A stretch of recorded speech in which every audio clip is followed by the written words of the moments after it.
한 주간 동안 승리하셨습니까? 목욕탕과 교회와 공통점이 있다고 합니다. 첫 번째는 벗어야 돼요. 목욕탕 들어가서 옷을 안 벗는 사람은 목욕을 하기를 싫어하는 어린아이들 외에는 아무도 없습니다.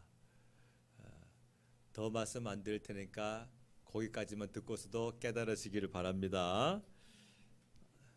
깨달으시기 바랍니다. 네, 벗어야 돼요. 두 번째는 때가 있어요. 목욕탕에는 사람의 때가 있고 교회에는 하나님의 때가 있어요. 목욕탕에는 사람의 때가 나타날 때까지 막 땀 흘려 수고를 해야 되고, 교회도 하나님의 때가 나타날 때까지 수고롭게 일하는 곳입니다. 또 세 번째로는 뜨거운 곳, 미지근한 곳, 차가운 곳이 있어요. 주로 어디에 앉아 있으세요?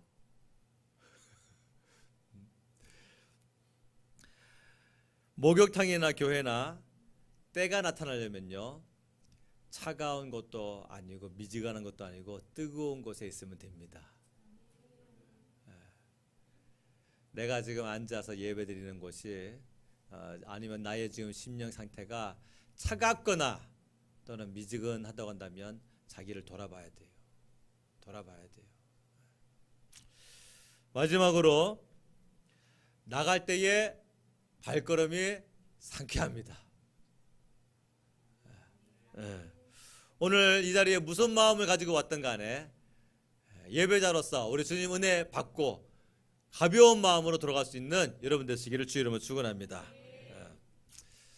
하나님 앞에 자기를 낮추는 겸손, 그 자기를 낮추는 것 중에 하나는 뭐냐면 죄를 고백하는 거예요. 왜냐하면 우리는 마치 공장처럼 죄를 매일 짓습니다. 어제도 졌고 그제도 졌어요. 그런데 우리는 죄는 짓지만 내가 지은 죄를 내가 내 힘으로 해결을 못하는 존재거든요. 그런데 우리 죄를 아까 우리 목도 시간에 읽어드린 말씀처럼 하나님께서 야, 너 나랑 같이 한번 변론해보자. 너희 죄가 주홍 같을지라도 희게 될 것이요, 진홍같이 붉을지라도 양털같이 희게 된다니까. 나하고 한번 조목조목 따져보자고 하나님께서 우리와 함께 대화 한번 해보자. 그래서 우리 죄를 씻으시는 분은 오직 하나님 외에는 아무도 없어요. 그렇기 때문에 죄를 지을 수밖에 없는 우리가 하나님 앞에 겸손하다라고 하는 것은 무엇이냐면 죄를 고백하는 거예요. 주님 한번 따라서 해보세요. 아버지 죄송해요. 모르고 그랬어요. 알았어. 알고 했어도 그냥 모르고 했어요. 하나님 다 알아들으십니다. 다시 한번. 아버지 죄송해요. 모르고 그랬어요. 용서해 주세요. 할렐루야.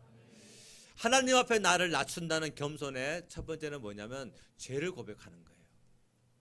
또 하나 하나님 앞에 나를 낮춘다는 겸손 중에 특징 중에 하나는 뭐냐면요, 내가 안고 있는 중압감과 고통들을 고백하는 겁니다. 나를 도우시는 분은 하나님 외에는 아무도 없지 않습니까? 그래서 우리 영혼육의 주인 되시고 아버지 되시는 하나님 앞에, 자 보세요. 학교에서 한 반 안에 이번 이 칠판에 써놓은 수학 공식을 풀 사람은 오직 교수님 외에는 아무도 없다 합시다. 그런데 그 한 반의 아이들이 그거를 묻지도 않고 풀지도 않는다고 한다면, 교수님한테 묻지도 않고 자기들이 풀 시도도 하지 않는다고 한다면 전부 F 다 줘버리고 말 거예요. 우리는 우리 안에 일어나고 있는 모든 문제들에 대하여 하나님 앞에 고백하고 드릴 때에 하나님이 우리를 너는 겸손하구나 라고 인정하시는 겁니다. 그렇지 않고 성도가 예배에 와가지고 자기 죄가 있는데도 고백도 하지 아니하고 또 자기 안에 있는 자기 힘으로 이겨낼 수 없는 생활의 문제점이 있음에도 불구하고 하나님께 고백하지 않는 것을 보고 하나님은 뭐라고 하시느냐? 너 교만하구나. 나를 의지하지 않다니 교만하구나. 성경은 그렇게 말씀하고 있는 거예요. 그래서 우리 하나님 앞에 자기를 낮출 수 있는 그런 겸손한 성도가 되시기를 바랍니다. 기러기 2마리가 이제 남쪽 나라로 날아가려고 합니다. 그 모습을 딱 발견하고서 개구리 1마리가 껑충껑충 뛰어와가지고 부탁을 합니다. 기러기님 어디 가세요? 우리 저기 남쪽 나라로 가는데 그 나라는 무슨 모양이 있어요? 그 나라 너 안 가봤지? 그 나라는 이런 것도 있고 저런 것도 있고 좋은 열매도 있고 멋진 바다도 있고 좋아. 개구리가 가고 싶은 거예요. 나도 데려가 주세요. 야, 너는 4발 가진 짐승이고 우리는 날개가 있는 날짐승인데 어떻게 네가 우리가 가는 그 남쪽 나라에 갈 수 있겠니? 내가 방법을 구하면 데려가실래요? 그래, 네가 방법을 구하면 우리가 데려가 줄게 해가지고 개구리가 머리를 써가지고 물고 온 것이 뭐예요? 긴 나뭇가지 하나예요.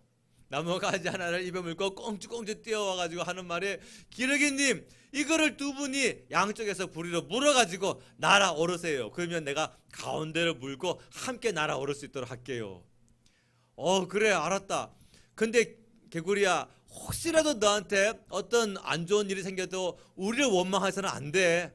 그런 일 걱정하지 마시고 기러기님은 날아오르기만 하세요 해가지고 이제 기러기가 양쪽에서 부리로 탁 물고 긴 날갯짓으로 헐헐 하니까 뭐 금방 날아오르죠. 개구리는 거기에 입을 탁 물고서 이제 남쪽 나라다 해가지고 막 벅찬 가슴을 가지고 갑니다.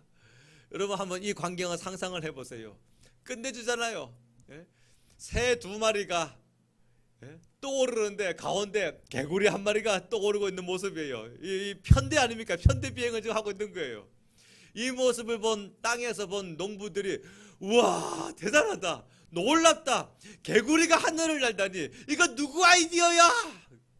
그때 개구리가 하는 말이 나야 나 하다가 휘르르 꽈당 떨어져 죽고 말았어요. 성경은 내가 잘한 것도 네가 했다라고 말하지 말래요. 이해하셨어요? 무슨 말씀인지? 내가 이번에 참 계획을 잘 세웠고 내가 지혜를 잘 발휘했고 내가 이번에 정말 돈을 쫙 한꺼번에 거머쥘 수 있는 그런 일을 했단다 할지라도 그 하나님이 주셨다라고 말하래요. 아멘. 왜? 생명도 주님께 받았고 심지어는 우리 월급도 뭐라고 합니까? 성경에서 내가 너에게 재물 얻는 능을 주었느니라. 우리의 건강도 지혜도 명철도 재물도 가족도 전부 다 하나님께 받았으니 하나님 덕분입니다 라고 영광 돌리라고 합니다. 그게 개구리 같은 우리가 하늘을 날아오를 수 있는 비결입니다. 입 벌리는 순간 내가 했어요 내가 하는 순간 교만해가지고 그 타락이에요. 사탄이 그걸 경험했죠. 사탄이 이사야서 14장에 보니까 내가 하늘의 무별 위에 내 이름을 높이리라, 막 하나님의 보좌 옆에다가 내 보좌를 갖다 놓으리라 막 하고서 교만한 마음을 딱 품었더니 곧바로 꽈당 떨어지는 개구리가 되어버리고 말았어요. 그래서 사탄은요 교만 이꼬르 타락 이것을 몸소 체험한 자예요. 그래서 인간을 증오심을 가지고 타락시켜야 되는데 어떻게 타락시키느냐? 자기가 몸소 체험한 바 교만한 마음을 심겨줍니다. 안 죽어. 너도 이거 먹는 날에는 하나님같이 될 거야. 그리고서 이제 제발 먹기만 해라 먹기만 해라 먹기만 해라 조마조마한 마음 가지고 하와가 어떻게 하는가 보고 있는데 하와가 쏘가 넘어간 거예요. 남편에게도 줍니다. 그리고서 그들의 교만했던 마음은 완전히 바닥에 개구리처럼 떨어져 버리고 말았어요. 여러분 우리 항상 겸손한 마음 갖게 되기를 주님으로 축원합니다. 높아지면 안 됩니다. 높아지면 안 돼요. 자기를 드러내고 자기의 행위를 나타내고 그것이 아니라 하나님께서 나에게 선한 마음 주셔서 하나님께서 나에게 나누고 싶은 베풀고 싶은 섬기고 싶은 마음 주셔서 나로 하여금 이 선한 도구로 쓰임받게 하시니 감사합니다. 나로 하여금 이 나눔의 그릇이 되게 하시니 감사합니다. 나로 하여금 섬김의 그릇으로 쓰임받게 하시니 감사합니다. 할렐루야. 예. 하나님과 관계가 좋은 사람은 날이 갈수록 교만해질까요? 겸손해질까요? 겸손해집니다. 옆 사람을 한번 자세히 보세요. 하나님을 두려워하게 생겼는지 아니면 하나님도 겁도 내지 않게 생겼는지, 그리고 이렇게 인사합시다. 참 겸손하게 생겼네요.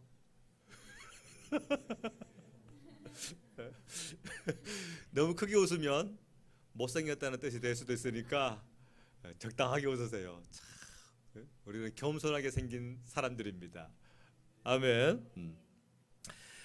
세상에서 복이 있는 사람은요, 줄기를 잘 타고 태어나야 한다, 뭐 학벌보다 인맥이 더 중요하다, 재능보다 줄을 잘 서야 한다, 이 별별 얘기가 다 나옵니다. 성경에서 말하는 복은 무엇이냐? 관계입니다. 관계. 하나님과의 관계가 좋은 것을 성경은 복이라고 합니다.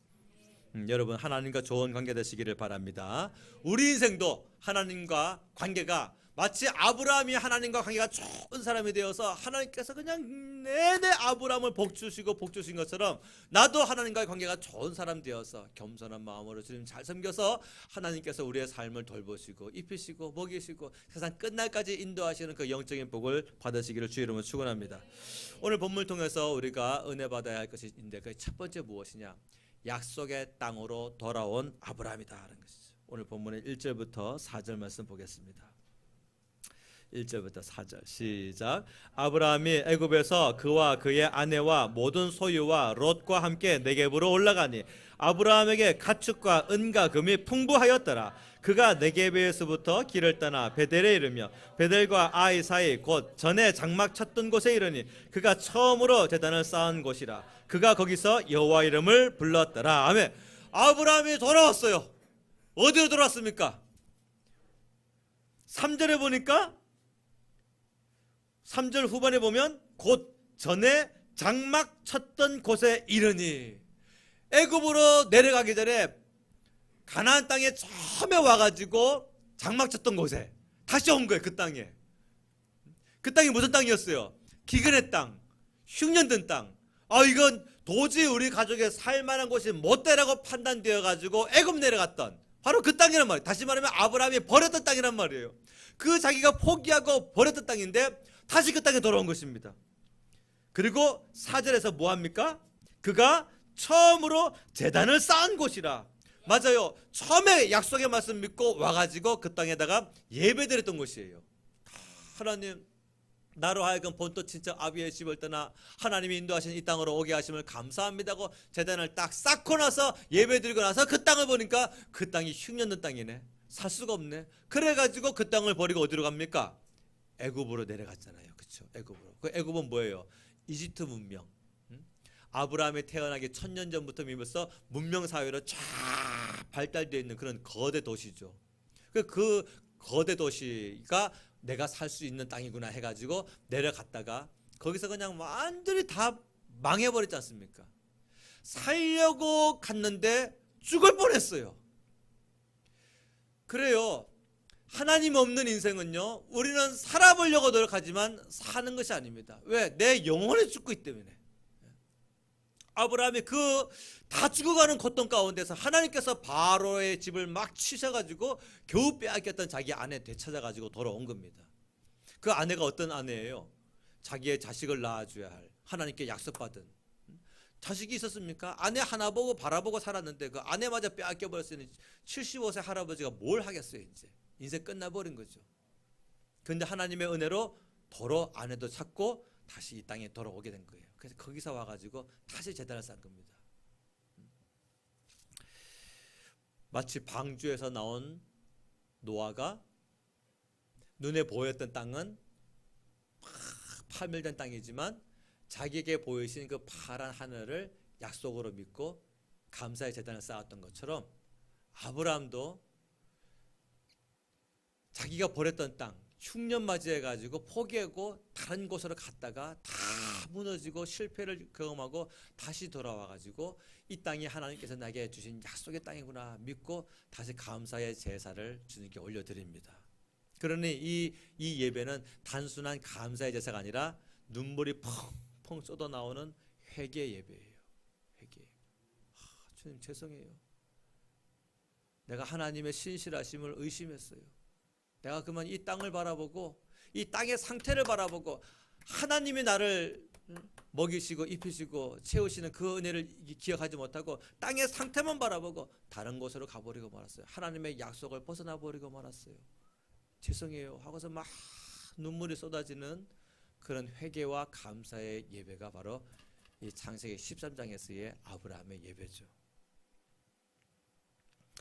하나님과 관계가 좋은 사람은요, 예배가 먼저 회복되어집니다. 여러분 이걸 꼭 기억하십시오. 왜냐하면 예배는 의식이 아니라 관계예요. 예배는요 절차가 아니라 만남인 것입니다. 예배의 3대 요소가 무엇입니까? 말씀과 찬양과 기도. 이 세 가지는 성령의 역사가 아주 그 어떤 것보다 충만하게 역사함으로 말미암아 우리가 하나님 안에서 만나지고 회복되어지고 세움을 얻을 수 있는 아주 귀한 영적인 통로가 되어지는 것입니다. 그래서 예배가 살아있는 사람들의 특징을 보면요, 말씀 시간에 길을 쫑긋 세우고 마치 배고픈 사람이 음식을 허겁지겁 먹듯이 말씀을 그렇게 받습니다. 찬양할 때요 온 힘을 다해서 찬양합니다. 기도할 때요 정말 하나님의 이 마음을 감동시키고자 온 힘을 다하여 부르짖습니다. 그것이 하나님 앞에 복을 받는 예배자들의 모습이에요. 그래서 하나님과 관계가 좋은 사람을 어떤 모습으로 알 수 있다? 예배자의 모습으로 알 수 있다는 겁니다. 예배자. 그래서요 교회에서만이 아니라 가정에서, 직장에서, 심지어는 가족끼리 저 멀리 먼 지방이나 심지어는 먼 나라까지 여행을 갔다 한다 할지라도 하나님과 관계가 좋은 사람은 무엇으로 볼 수 있느냐? 예배자의 모습으로 확인되어질 수 있어요. 왜냐하면 예배는 하나님과의 관계니까. 관계가 복인 것입니다.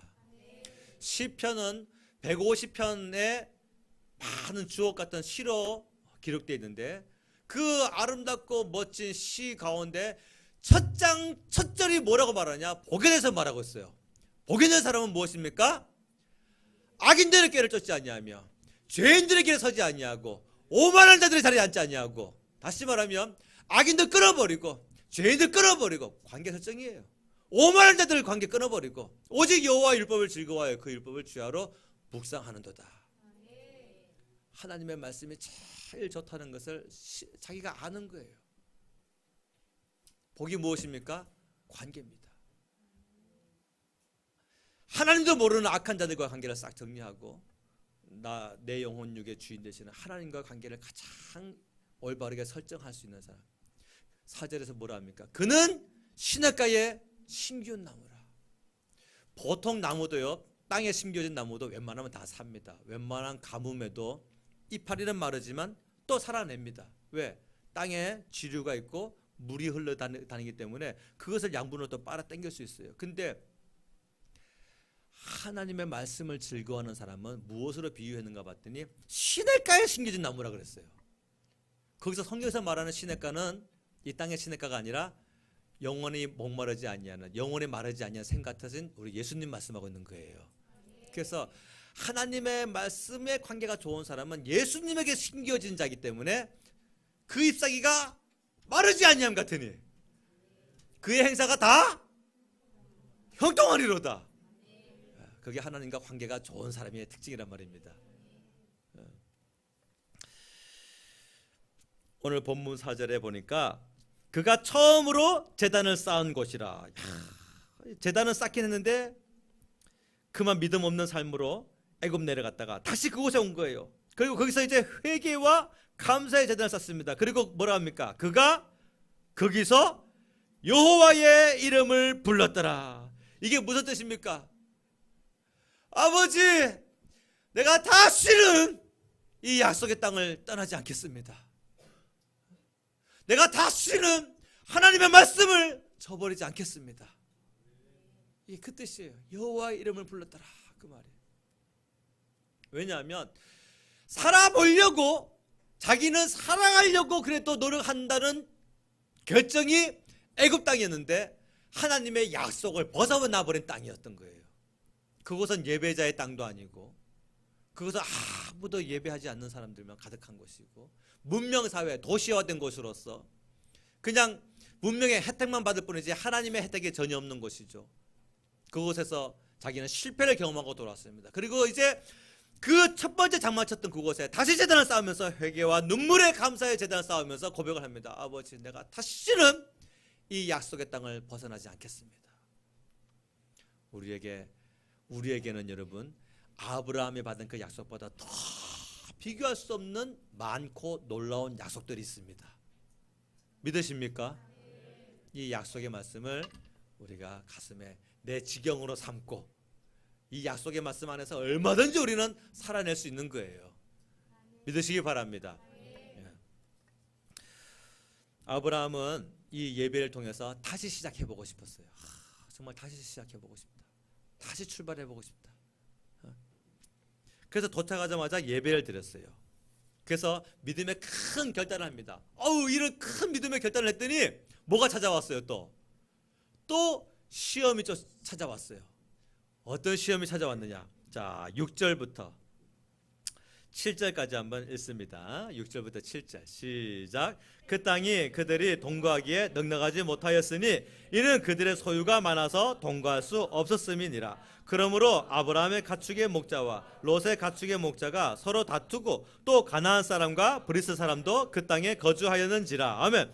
6절에 보니까 소유가 많아서 동거할 수 없다 그랬어요. 너무 많아가지고.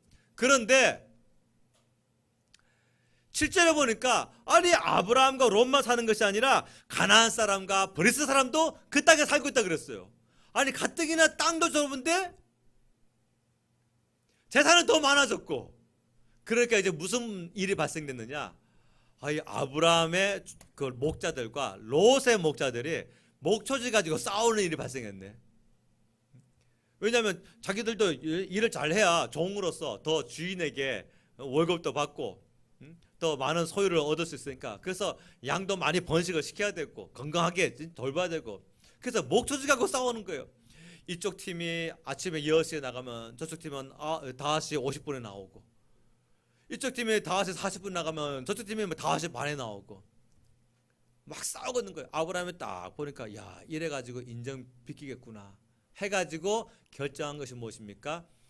롯, 야 니네 목자나 내 목자나 보니까 지금 난리 났다. 이거 안 되겠다. 야 그만하자. 네가 먼저 땅 선택해라. 여러분 양보해 보셨어요? 여러분 양보란 뭐냐면요, 분리가 아니라 내려놓음입니다. 그게 양보예요. 요즘에는 잘 그런 문화가 없는데 제가 어렸을 때만 해도요, 버스나 전철 안에서 어른이 타면은 벌떡 일어났어요. 안 일어나면 싸대기 한 대 맞을 만큼 이건 아주 나쁜 짓이었어요. 근데 요즘은 좀 그런 문화가 좀 많이 사라집니다. 우리 고등학교 때는 버스에서 똑같은 고등학생이 탔을 때 가방 들어드릴까요 해가지고 그 가방도 받아가지고 또 내 무릎에도 올려놓기도 하고, 임산부나 연세가 많으신 분이 타면은 그냥 바로 일어나야 됩니다. 무슨 가방을 들었든지 간에 내가 가방을 안고 다른 가방도 갖고 있다가도 그거 가방 돌려주고 일어나야 돼요. 그게 양보예요. 양보라고 하는 것은 내 것을 내려놓는 것이 양보인 것입니다. 아멘. 양보의 정의를 잘 아셨다고 한다면 오늘 이 아브라함의 이 말은 분리가 아니에요. 양보예요. 양보. 왜냐하면 자기도 어마어마한 재산을 가지고 있거든요. 이거 지키려면요, 먼저 소유권 영역 딱 따져야 되는 거예요. 그런데 야 롯, 네가 먼저 땅 선택해라. 이것은 아브라함이 무슨 마음일까요? 이 좁은 땅에 나 살고 너 살고 가나안 족속 살고 브리스 족속 살고, 그리고 이렇게 뭉쳐 산다 할지라도 하나님께서 나를 복 주시기로 약속하셨으니 우리가 얼마든지 먹고 살 수 있도록 하나님께서 다 채우시고 조달하신다. 이 믿음이 아브라함에 있었던 거예요. 그래서 아브라함은 롯에게 네가 먼저 땅 선택해라 한 겁니다. 자, 첫 번째 시험은 뭐였어요? 창세기 12장 이 앞장의 첫 번째 시험은 부족함의 시험이었어요. 그런데 이 창세기 13장의 시험은 무엇입니까? 풍족함의 시험이에요. 다시 말하면 하나님께서 부족함의 시험이 마치고 난 아브라함에게 소유가 많은 그 풍족함에서의 시험은 너는 어떻게 할 건데 하고서 하나님께서 한번 탁 던져주신 거예요. 그 시험. 근데 다시 새 출발하고 싶다. 내가 이제 다시는 땅 바라보지 말아야지. 내가 다시는 현상 바라보지 말아야지. 내가 이제는 정말 내 영혼 육의 주인 되시는 하나님만 바라보며 인생을 결정하며 살아야지. 그 마음을 딱 품은 새 마음을 가진 아브라함이 이 두 번째 풍족한 시험을 멋지게 믿음으로 승리합니다. 할렐루야. 그래서 이 아브라함은요, 이제 일체의 비결을 배우는 거죠. 이 상황에서도 하나님께서 이 좁은 땅, 이 많은 인구 속에서도 하나님께서 나를 채우시고 또 먹이시고 입히신다. 그래서 하나님께서 아브라함을 다시 또 축복하십니다.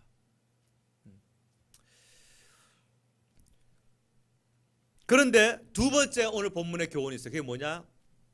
약속의 땅을 롯이 벗어나 버리고 맙니다. 자, 10절 말씀이에요. 10절 읽습니다. 시작. 이에 롯이 눈을 들어 요단 지역을 바라본즉 소알까지 온 땅에 물이 넉넉하니 여호와께서 소돔과 고모라를 멸하시기 전이었으므로 여호와의 동산 같고 애굽 땅과 같았더라. 아멘. 이 안타까운 롯을 보세요. 롯은 지금 이 약속의 땅을 벗어나고 있는 거예요. 눈으로 봤잖아요. 뭘 봤습니까? 아브라함의 실패를 눈으로 다 확인했잖아요. 같이 이 땅에 와가지고 기근 맞이해가지고 애굽 땅 내려갔다가 아브라함이 자기가 그 결정한 것을 롯이 조카로서 다 눈으로 확인했거든요. 그러면 여기서 이제 영적인 교훈을 얻어야 된단 말이에요. 우리도 마찬가지입니다. 우리 이 땅에 지금 현실적 가운데 나타나는 많은 문화들 속에 불신자들에게 나타나는 문화도 있지만 기독교인들에게 나타나는 문화 가운데에 성공 사례도 있지만 실패 사례도 참 많아요.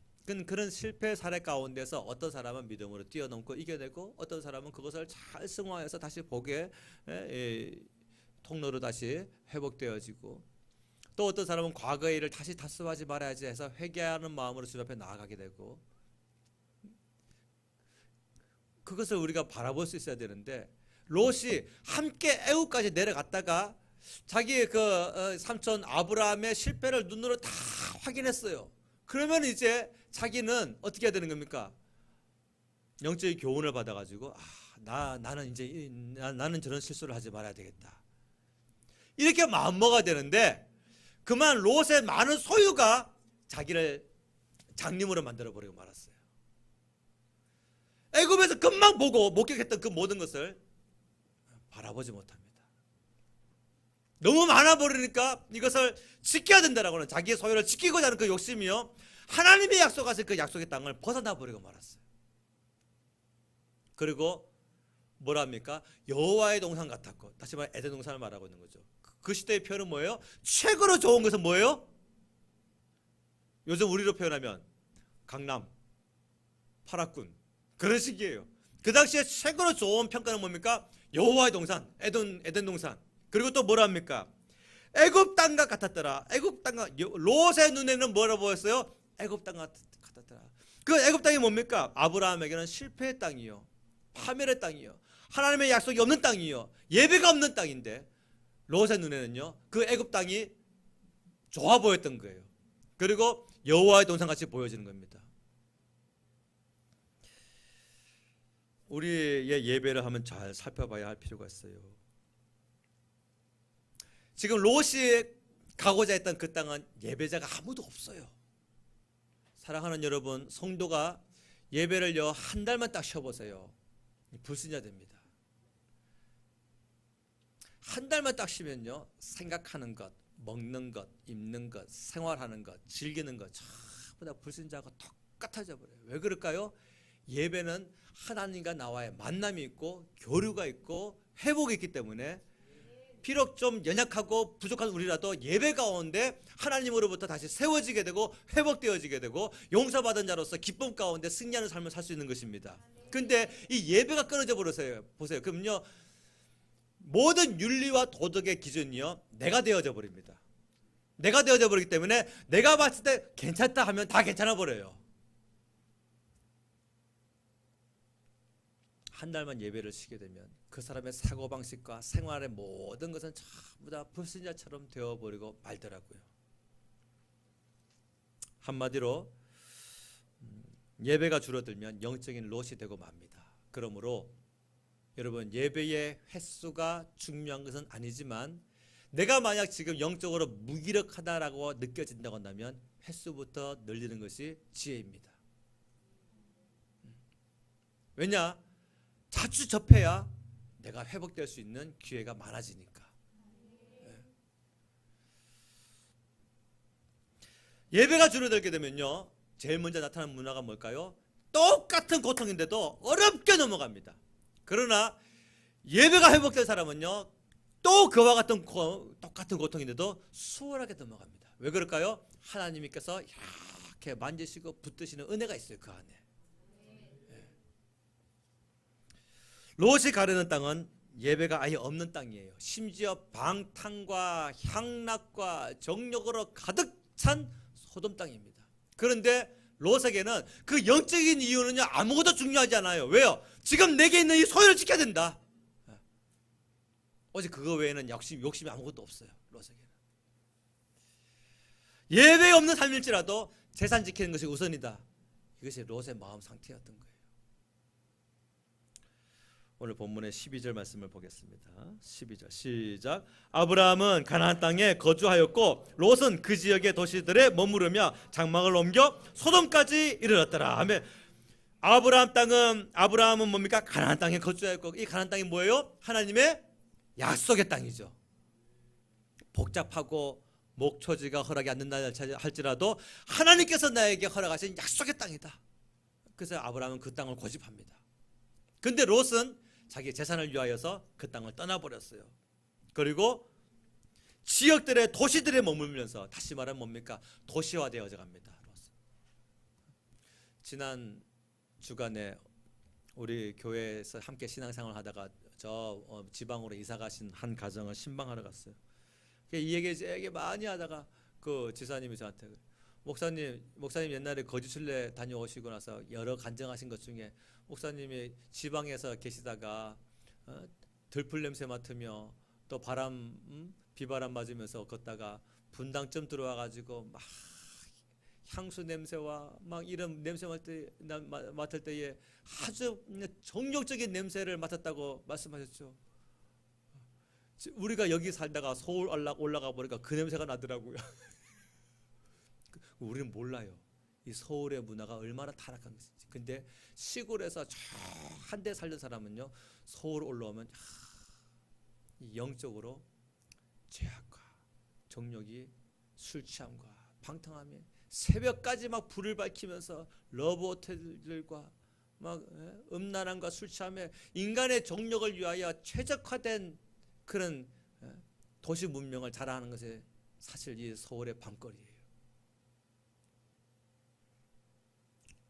롯이 자꾸 도시화되어 갑니다. 도시화되었다는 것은 뭘까요? 그 도시들에게 자꾸 가고 결국은 소돔까지 갔다는 것은 뭡니까? 브라인드 처리된 거예요. 이 죄악을 바라보는 도시화 속에 넘쳐나는 이 죄악과 정욕의 냄새를 이제 맡지 못하는 무감각한 사람이 되었다, 그 뜻이에요.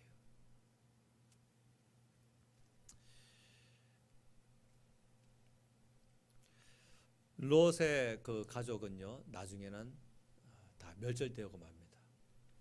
아브라함의 이 가족은요, 점점 더 번성해지고 우여곡절은 있지만 하나님께서 항상 또 채우시고 먹이시고 해서 점점 하나님의 약속대로 하늘의 별과 같이 바다의 모래와 같이 점점 번성해집니다. 그런데 롯의 후손들은요, 모압과 암몬 족속인데 오래 못 갑니다. 그 민족은요, 나중에 멸망당해 끝납니다. 그게 바로 뭡니까? 이 땅에 사람의 힘으로 이루어온 행복과 완성은 절대로 영원할 수가 없다는 사실이에요. 우리는 본능대로 사는 자가 아니라 하나님의 약속의 말씀을 쫓아 살아가야 할 영적인 존재인 것입니다. 하나님은요, 성경을 읽어보면 항상 그래요. 아브라함이 옳았는지 롯이 옳았는지를 그 시대에 항상 결정을 짓고 가시더라고요.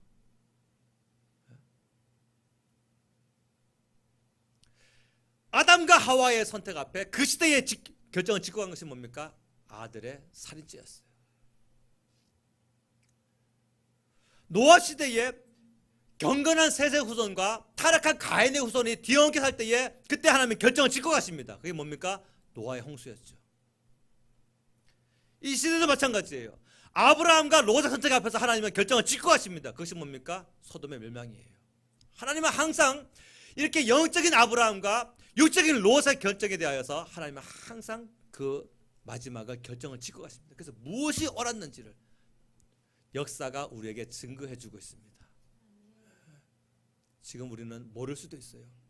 아직 하나님께서 이 시대를 하나님의 그런 결정 짓는 일을 유보시켜 놨기 때문에 우리 눈에는 아직 잘 가려져서 모를 수 있어요. 그래도 우리는 성경을 통해서 알 수 있는 것이 하나님은 반드시 결정 지으시는 분이시다는 사실입니다.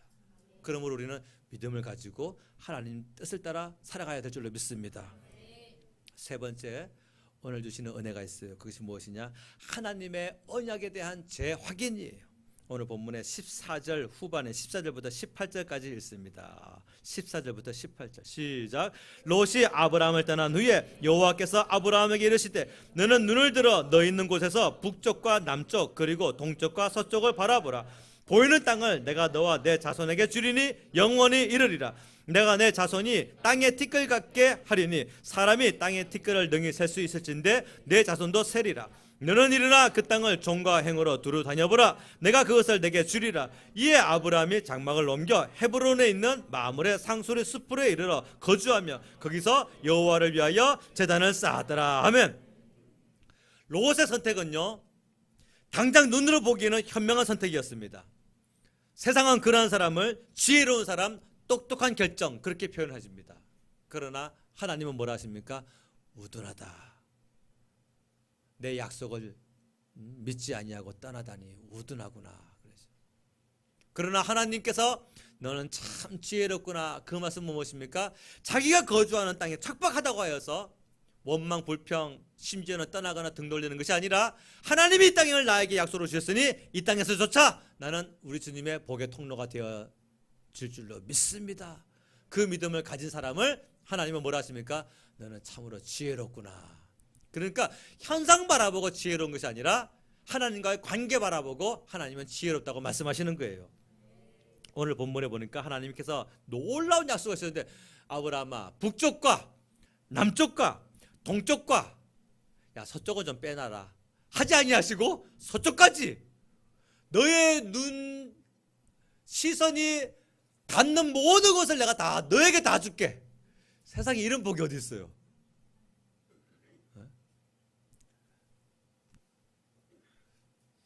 우리의 시선이 닿는 모든 것을 내가 너에게 다 줄게. 이와 같은 큰 복이 어디 있습니까? 그리고 또 한 가지 아브라함아 걸어 다녀봐라. 이 땅을 네가 종으로 행으로 다 걸어 다녀봐라. 네가 발바닥으로 다 밟는 모든 땅을 다 내가 너에게 줄게.